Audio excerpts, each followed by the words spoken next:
गोमानानै दङ, सोरजोंबा थांनानै दङ, सोरबा गुबुन सेंग्राजों थांनानै दङ।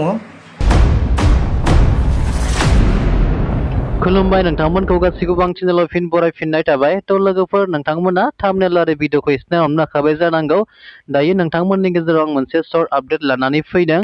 बे जाहैबाय नैबे सावगारियाव नुनाय मानसिया प्रदीप रामसियारिनि बिसि एबा हिन्जाव। दायो गुबुन हौवाजों खारखोमानानै दं होननानै बुंदों। गथ'बो सासे दंखायोमोन।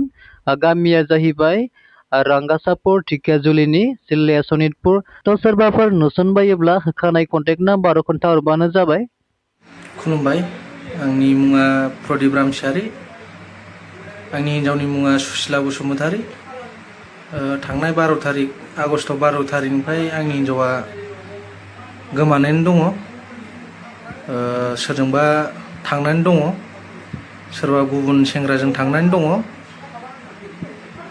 बेहा फिसाबो सासे दंखायोमोन, हौवासा। 8 बोसोर जाबाय।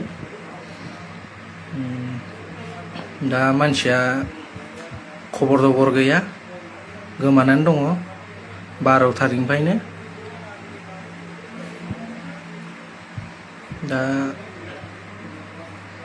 रायजोफ्रा सोरबाफोर नुफ्लांबायोबा, नुसनबायोबा प्लिज अन्नानै खोन्थाहरदो।